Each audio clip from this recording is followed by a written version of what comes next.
Hello everyone, and welcome back to our channel, Forever in Memory. In this video, we'll be honoring American celebrities who have passed away today and in recent days, along with other notable figures from around the world. Before we begin, please show your support by giving this video a like. It really helps the channel. Thank you. And let's get started. Died on September 25th, 2025. Gene Iba, 78, was an American basketball coach whose career stretched from college courts to international arenas, carrying forward a family name synonymous with the game. The grandson of legendary coach Henry Iba, Gene carved his own path as a teacher of fundamentals, discipline, and teamwork. He served as head coach at Houston Baptist University, Baylor University, and later at the University of Tulsa, where he helped restore the program's competitive edge. His longest tenure came at Pittsburgh State University in Kansas, where for nearly 2 decades he guided the Gorillas, building not only winning teams, but also mentoring players who carried his lessons beyond basketball. Known for his emphasis on defense, conditioning, and accountability, Iba created squads that reflected his belief that the game was as much about character as it was about scoring. Beyond the wins and losses, he was respected as a steady, principled presence. Players often recalled how he demanded effort, but also cared deeply about their lives off the court. He embodied the idea that a coach is both strategist and mentor, shaping young athletes into adults ready for the challenges beyond sports. His passing closes a chapter in a coaching lineage that left a deep imprint on American basketball. Gene Iba is remembered as a man who honored tradition while forging his own legacy, a coach who loved the game, respected its roots, and gave countless players the tools to succeed on and off the hardwood. Died on September 25, 2025. Bobby Grier, 91, was an American football player and trailblazer, remembered for breaking racial barriers in college athletics. In 1956, as a fullback and defensive back for the University of Pittsburgh, he became the first black player to participate in the Sugar Bowl, facing Georgia Tech in New Orleans at a time when segregation still gripped the South. His inclusion in that game was a national flashpoint, sparking political protests in Georgia and beyond. Yet Grier carried himself with dignity, playing under intense scrutiny and symbolizing the slow but irreversible progress of integration in college sports. Though his team lost that day, Grier's presence on the field became far larger than the scoreline. He served in the U.S. Air Force after college and built a quiet life of service and family away from headlines, but his role in sports history remained indelible. For decades, he was invited back to ceremonies and honored as a pioneer whose courage helped open doors for countless athletes who followed. His passing is mourned not only by Pittsburgh fans, but by all who recognize the broader significance of his stand. Bobby Grier is remembered as a man whose name became part of civil rights history, a player who bore the weight of change with quiet strength, and whose legacy reminds us that the simple act of stepping onto a field can sometimes alter the course of a nation. Died on September 25, 2025. Jonathan Lear, 76, was an American philosopher, psychoanalyst, and educator whose work bridged classical thought with contemporary moral questions.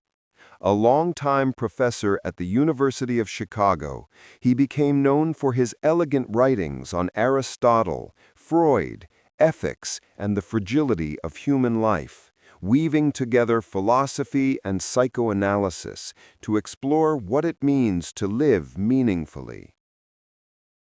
Lear's books, including Love and Its Place in Nature, Open-Minded, Happiness, Death, and the Remainder of Life, and Radical Hope, challenged readers to confront uncertainty and loss with courage. In Radical Hope, his reflection on cultural collapse through the story of the Crow Nation's plenty coups, he offered a vocabulary for thinking about resilience in times of profound change, a work that reached far beyond academia.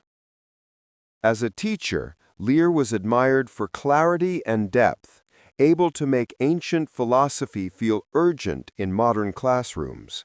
As a practicing psychoanalyst, he brought insight from the clinic into his philosophical work, arguing that self-understanding was central to ethical life. He was a frequent lecturer around the world, sought after for his ability to join rigorous scholarship with humane reflection. His passing leaves a void in both philosophy and psychoanalysis. Jonathan Lear is remembered not only for his intellectual achievements, but for the generosity with which he engaged students and colleagues, encouraging them to wrestle seriously with the question that defined his own life's work: how to live well in the face of vulnerability and change. Died on September 25, 2025. Harold Dennis Dickie Bird, 92, was an English cricket umpire and former player, celebrated as one of the game's most recognizable and respected figures. Born in Barnsley, Yorkshire, he began his sporting life as a footballer before turning to cricket, playing briefly for Yorkshire and Leicestershire.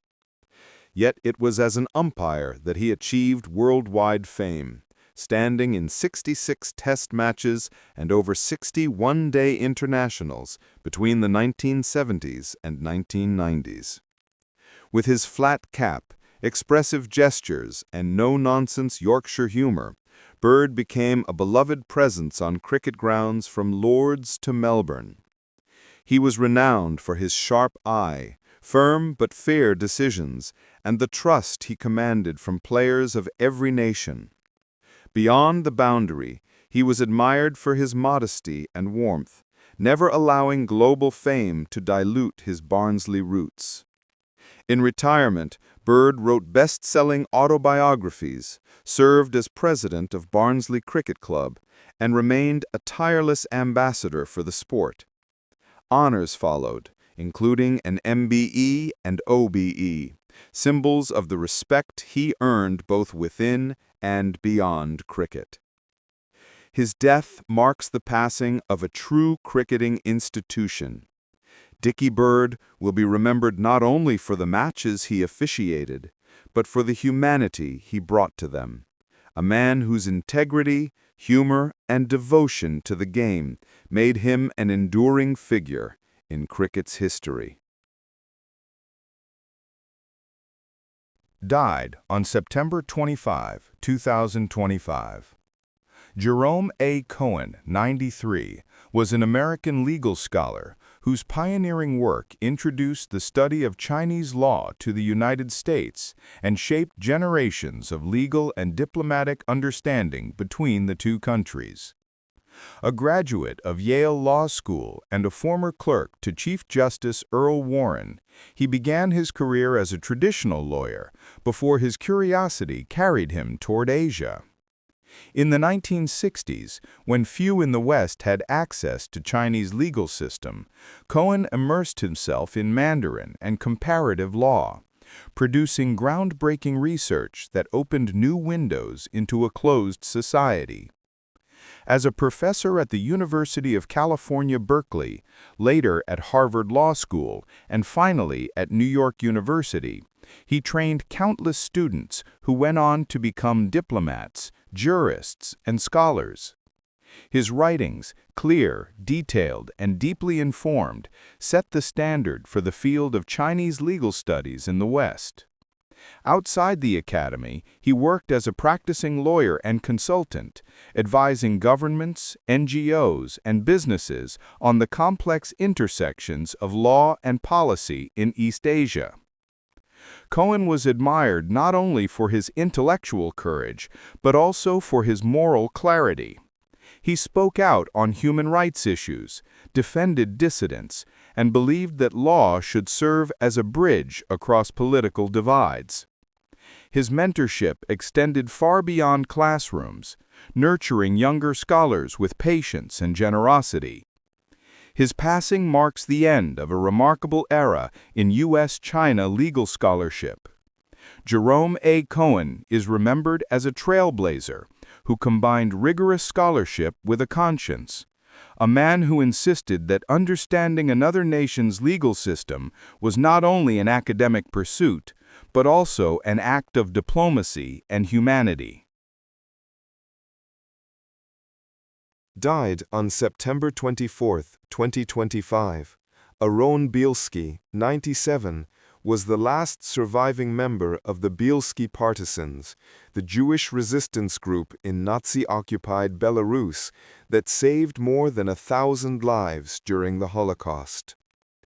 Born in Stenkevice, he was the youngest of the 4 Bielski brothers, Tuvia, Asael, Zeus, and Aron, who led one of the largest Jewish partisan units in World War II.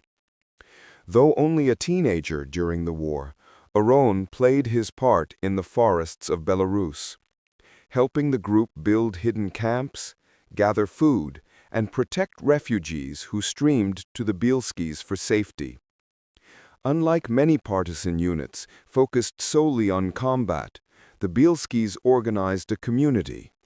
They sheltered children, the elderly, and families, ensuring survival as an act of resistance. Aron's presence symbolized both the vulnerability of youth and the determination of his family to preserve life in the face of destruction. After the war, he emigrated, eventually settling in the United States, where he lived under the name Aron Bell.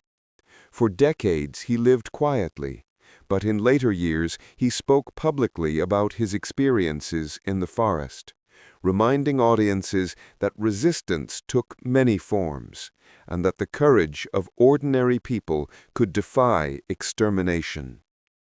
His story, along with his brothers, was later immortalized in books, documentaries, and the feature film Defiance. With his passing, a living link to one of the Holocaust's most extraordinary rescue efforts is gone. Aron Bielski is remembered not only as a survivor, but as part of a family whose bravery turned defiance into salvation, leaving behind a legacy of lives saved and a reminder of resilience in humanity's darkest hour. Born on July 23, 1961, in Midland, Texas, Woody Tracy Harrelson grew up in a childhood marked by both ordinary rhythms and extraordinary shadows. His mother, Diane, worked as a secretary and carried much of the responsibility for raising Woody and his 2 brothers after their parents separated. His father, Charles Harrelson, was largely absent and later infamous for a criminal life that cast a long, complicated shadow over Woody's upbringing.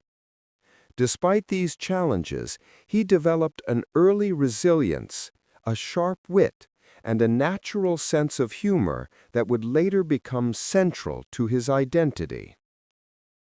The family moved to Lebanon, Ohio, where Woody spent most of his youth. In school, he wasn't the obvious star. Teachers described him as restless and often distracted, but he found outlets in sports, mischief, and a budding interest in performance. He discovered a gift for mimicry and storytelling, the ability to make classmates laugh or pull them into his orbit with a quick joke. What began as a way to mask insecurities slowly evolved into the contours of a craft. His teenage years were turbulent, marked by searching and uncertainty. Jobs as a teenager, from working at a local amusement park to small manual labor gigs, showed him both the grind of everyday life and his hunger for something more. Books, music, and the occasional stage performance began to open doors in his imagination. By the time he graduated high school, Harrelson sensed that his restless energy would not be satisfied by a conventional path. He had yet to fully name it, but the stage was calling, and the young man from Ohio was ready to test whether his charm and raw magnetism could be shaped into something lasting. In his college years, Woody Harrelson began to channel the restless energy that had carried him through adolescence into something more focused. He enrolled at Hanover College in Indiana, initially uncertain of where life would take him, but soon gravitated toward the theater department. On stage, he found both a discipline and a freedom that he had never fully experienced before. Memorizing lines, studying characters, and learning to harness his natural charisma into performances that drew genuine emotion from audiences. Acting classes gave him structure, but it was his appetite for risk and spontaneity that set him apart. Those years were formative not only artistically, but personally. Harrelson wrestled with questions of faith, politics, and identity, sharpening the sense of independence that would later mark both his career and his activism. Friends from Hanover remembered him as exuberant, unpredictable, and impossible to ignore. Someone who could steal a scene in rehearsal and then talk deep into the night about philosophy, comedy, or life's absurdities. After graduating in 1983 with a degree in theater and English, Harrelson made the decisive move to New York City, where he threw himself into auditions with the same determination that had driven him in school. He worked odd jobs to stay afloat, including stints as a bartender and a theater usher, while chasing every chance to prove himself on stage. The competition was fierce, but his mixture of raw talent and disarming charm began to attract attention. His persistence paid off when he landed guest roles on television and small parts in theater, slowly building a resume. The true turning point came in 1985, when he was cast as the good-natured but dim-witted bartender Woody Boyd on the hit sitcom Cheers. What was originally meant to be a short-term replacement role quickly transformed into a defining chapter of his life. Harrelson's easy warmth and comic timing won over audiences instantly, and he became a fan favorite, earning both critical recognition and the kind of visibility that can change a young actor's career overnight. By the end of the 1980s, Woody Harrelson had gone from an uncertain student in Indiana to one of television's most recognizable faces. The role gave him stability, fame, and the credibility to dream bigger, a platform from which he could leap into film and more challenging creative territory. With the success of Cheers securing his place in Hollywood, Woody Harrelson stepped into the 1990s ready to reinvent himself beyond the lovable sitcom bartender. His breakout film moment came with White Men Can't Jump, 1992, where his streetwise banter and chemistry with Wesley Snipes showed he could anchor a film and connect with audiences on a larger stage. Soon after, he stunned critics with his turn in Oliver Stone's Natural Born Killers, 1994, embracing darkness and satire in a performance that proved his range extended far beyond comedy. Throughout the decade, Harrelson moved fluidly between genres. He earned an Academy Award nomination for his portrayal of hustler publisher Larry Flynt in The People vs. Larry Flynt, 1996, a role that cemented him as a serious dramatic actor. He took risks with independent projects, balanced them with mainstream comedies, and built a reputation as one of Hollywood's most unpredictable yet reliable performers. His choices showed a pattern. He was drawn to characters who lived on the margins, flawed, eccentric, sometimes destructive, yet always profoundly human. The 2000s and 2010s only deepened that reputation. He became a scene stealer in blockbusters like Zombieland in 2009 and in franchises such as The Hunger Games, where his portrayal of the jaded mentor Hamish Abernathy became iconic. He earned further Oscar nominations for The Messenger in 2009 and 3 Billboards Outside Ebbing, Missouri in 2017, displaying the emotional depth and gravity that had grown out of his stage roots. Harrelson could slip seamlessly from biting satire to heartbreaking sincerity, and audiences came to expect the unexpected from him. Off-screen, his life reflected the same mix of intensity and conviction. He became an outspoken advocate for environmental causes, veganism, and alternative lifestyles, living with a sense of purpose that mirrored the rebellious spirit of many of his characters. At the same time, he remained grounded by family, friendships, and a belief in creativity as both work and play. Today, Woody Harrelson stands as one of America's most distinctive actors, a performer who moved from small-town Ohio to the biggest stages in Hollywood without ever losing his instinct for risk. His legacy is defined not just by awards or box office numbers, but by a career of fearless choices, the ability to surprise, and a presence that makes every role, whether comic, tragic, or somewhere in between, indelibly his own.